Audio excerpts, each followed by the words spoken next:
「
kan du jo si at hun kan ha et så lenge det blir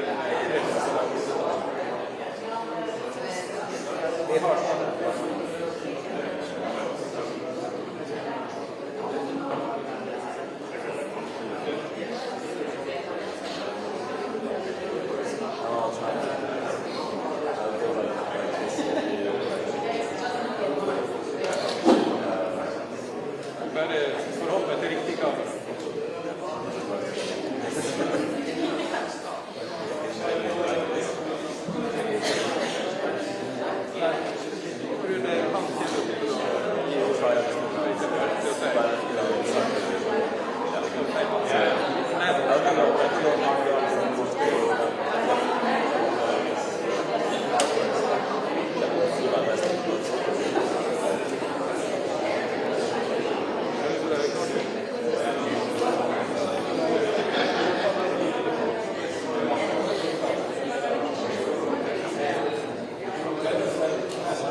ferdig med å telle ned. Dette jo kulminasjonen av en prosess som har pågått her i instituttet nesten et år. Fra fristen gikk ut i vinter, nærmere bestemt 31. januar, har komiteen jobbet jevnt og trutt. De startet med 338 kandidater og har jobbet seg nedover, og har endt opp nå i høst med en prisvinner. Så det også sånn at i år så vet alle hvem som både uttaler offentlig og understryker at han både vil ha og bør få prisen, men ingen vet hvem som faktisk får prisen. Så jeg vil si at spenningen stor blant de nesten 100 journalistene som til stede her. Det hadde vært langt flere hvis det var mulig, men det var altså grenser, for da var det fullt i dette rommet. Interessen høyere enn noen gang.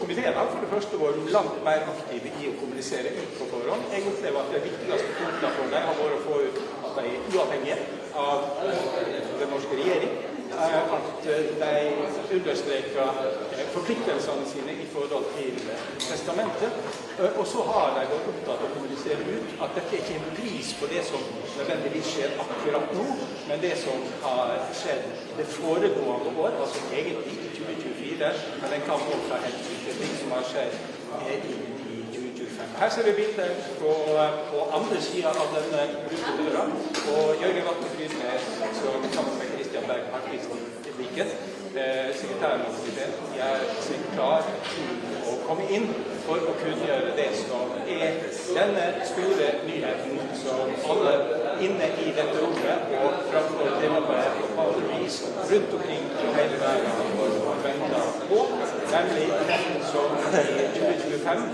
er tildelt den store æra å bli vinner av årets Nobels fredspris. Et år altså interessen er større enn noen gang før. Mye takket være hvordan det blir kommunisert fra Hvite huset. Og så får vi bare vente og høre hvilke navn som faktisk vil bli formidlet fra den nye talerstolen, nygamle talerstolen. Det er altså slik at den opprinnelige talerstolen her i Nobelinstituttet er tilbake, og derfor vil Nobels fredspris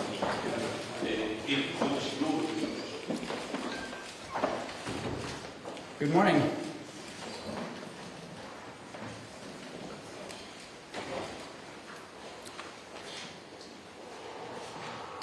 The Nobel Peace Prize for 2025 goes to a brave and committed champion of peace, to a woman who keeps the flame of democracy burning amidst a growing darkness.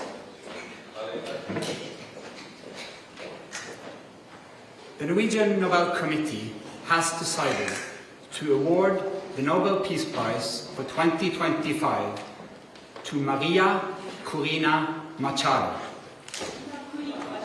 She is receiving the Nobel Peace Prize for her tireless work promoting democratic rights for the people of Venezuela and for her struggle to achieve a just and peaceful transition from dictatorship to democracy.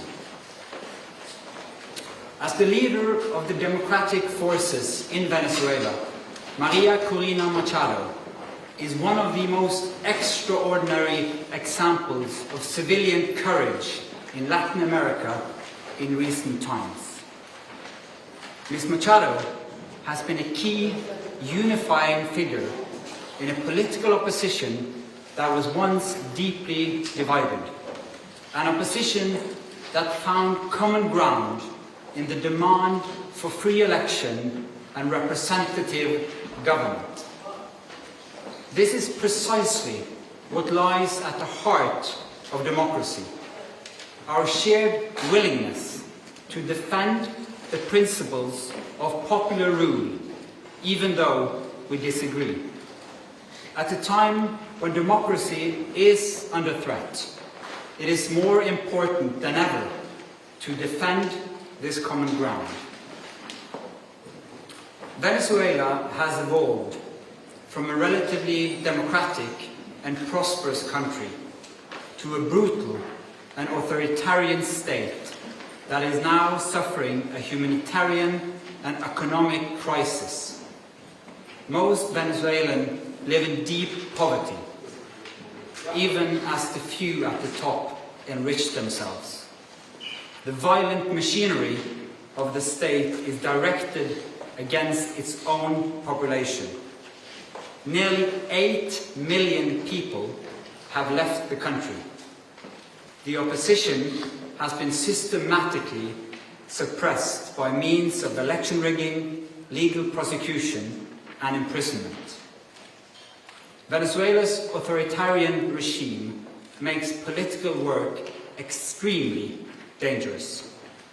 As the founder of Sumate, an organization devoted to democratic development, Ms. Machado stood up for free and fair elections more than 20 years ago.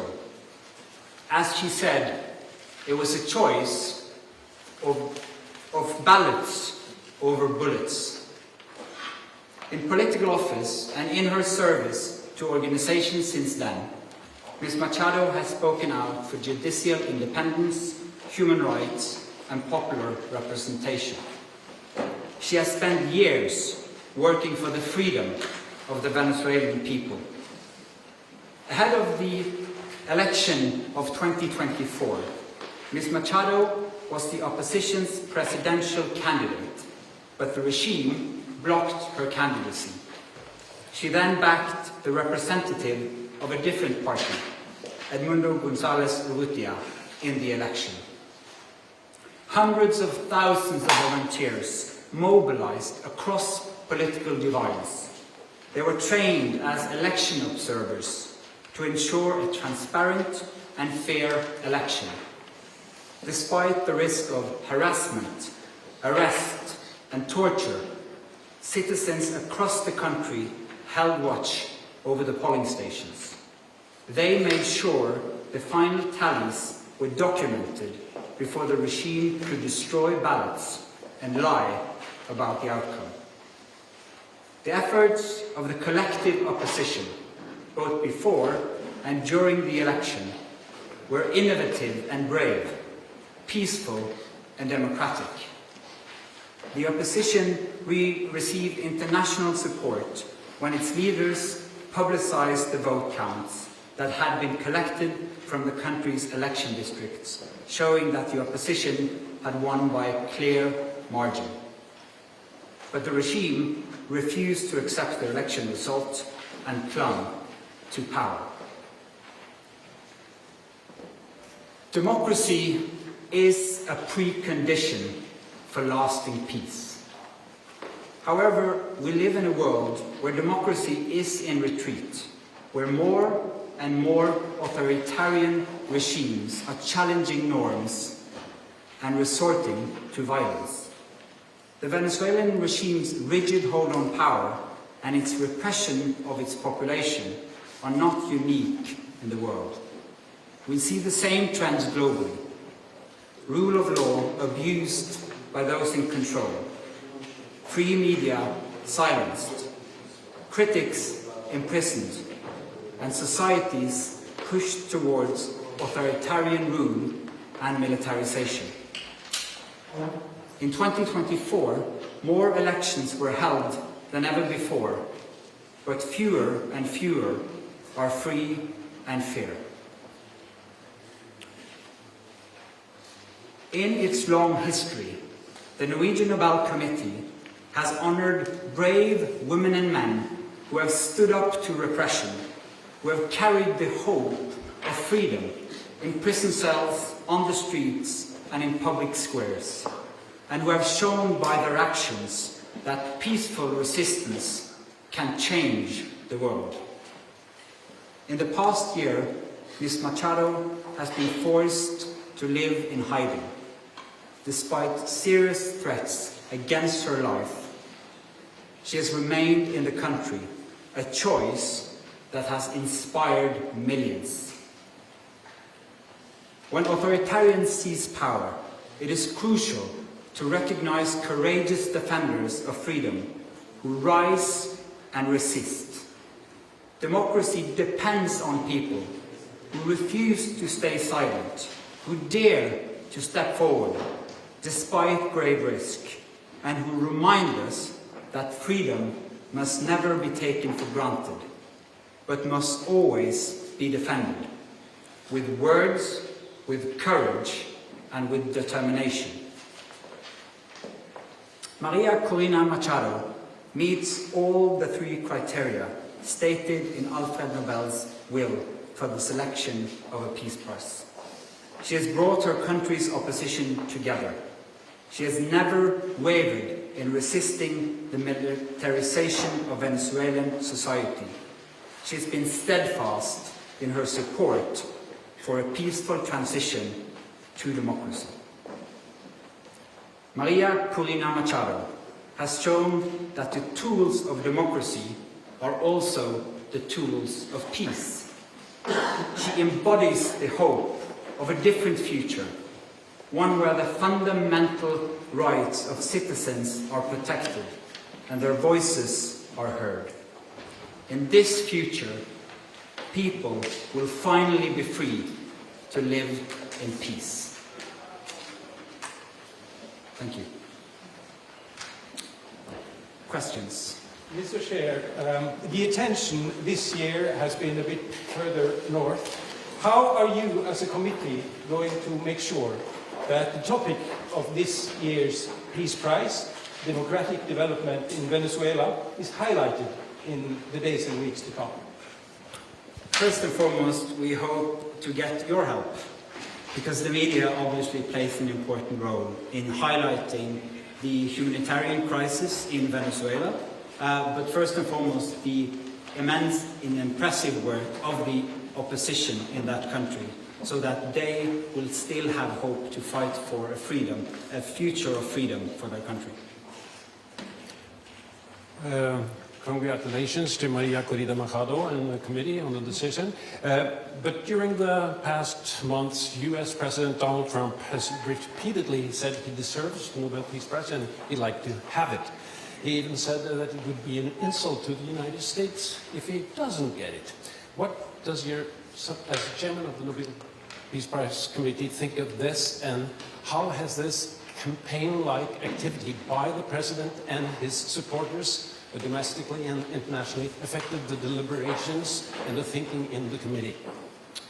In the long history of the Nobel Peace Prize, I think this committee has seen any type of campaign, media attention. We receive thousands and thousands of letters every year of people wanting to say what for them leads to peace. This committee sits in a room filled with the portraits of all laureates, and that room is filled with both courage and integrity. So we base only our decision on the work and the will of Alfred Nobel. Hello, Bibiana Piena from the Norwegian News Agency.